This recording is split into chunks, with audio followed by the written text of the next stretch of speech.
je trouve que ce moment est effectivement assez hors norme, mais je voudrais juste rajouter 2 mots sur tout ce qui a été dit. Et en particulier, m'adresser à l'ambassadeur d'Israël, notre ami Daniel, pour lui dire que c'est incroyable. Tous les États qui rêvent de leur indépendance rêvent d'être littéralement indépendants. Indépendants au sens de non dépendants des autres. Et je crois qu'Israël, dans le monde, est le seul pays qui a rêvé de l'indépendance pour rassembler tant de monde partout dans le monde, pour être d'une certaine manière dépendant des autres et que d'autres dépendent de lui. Et c'est incroyable. C'est que le mot indépendance n'est pas logique quand on voit comment Israël a construit, non pas sa délimitation par rapport aux autres, mais a construit et cherche encore aujourd'hui à construire des liens de fraternité. Au fond, c'est parce que ce qu'on voit aujourd'hui, cette sorte de capacité à passer de la tristesse à la joie, ça s'appelle la mémoire. Aucune mémoire ne peut se fonder si elle n'est pas posée sur un socle de douleur partagée. Ernest Renan, dans un texte très célèbre en 1882, pose la question « Qu'est-ce qu'une nation ?» Il explique que c'est un destin partagé. Un destin, c'est le futur. Mais il explique que ce destin dans le futur se construit sur des souffrances. Aucune fraternité n'est faisable si elle n'est pas fondée, posée sur une fraternité de souffrances partagées. Et de toutes les guerres d'Israël,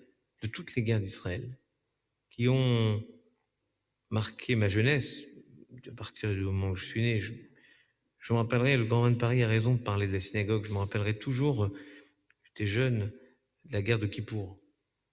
C'était la guerre de Kippour, comme son l'indique, mais elle s'est déroulée aussi pendant Sukkot. Et je me rappelle comment on faisait des prières de Kippour pendant Sukkot. On faisait presque des prières d'imploration pendant Sukkot. De toutes ces guerres, celle qui m'a toujours le plus marqué, c'est la guerre d'indépendance. Parce que, d'une certaine manière, que des citoyens ou que des soldats d'un pays défendent leur pays, prennent le risque de leur vie pour défendre leur pays, ce n'est que ce que nous pouvons voir partout dans le monde. En revanche, la guerre d'indépendance, rien n'était établi. Rien n'était, et tu as raison de rappeler à quel point c'était fragile, même dans l'esprit de celles et ceux qui en faisaient le rêve. Ils ne prenaient pas le risque. Et il s'est passé quelque chose d'incroyable.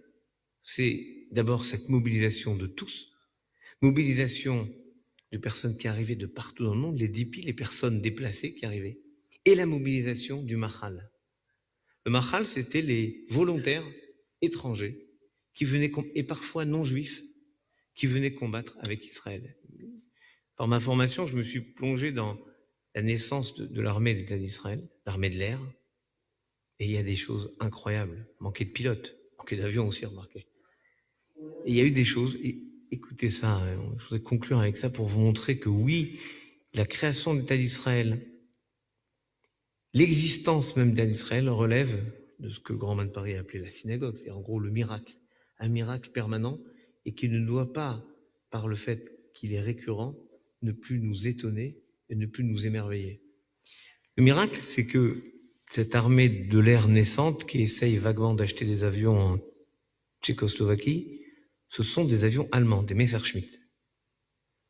Et donc écoutez ce paradoxe. On a d'un côté des avions allemands avec des pilotes anglais, souvent.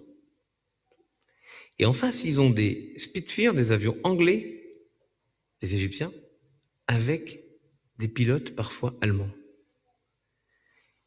Et de manière incroyable, quand on connaît la puissance du Spitfire, avec ces vieux Messerschmitt 109, ils arrivent à l'emporter parce qu'ils ont quoi? Parce qu'ils sont portés par ce sentiment incroyable de dette envers ceux qui ne sont plus, de dette envers les morts.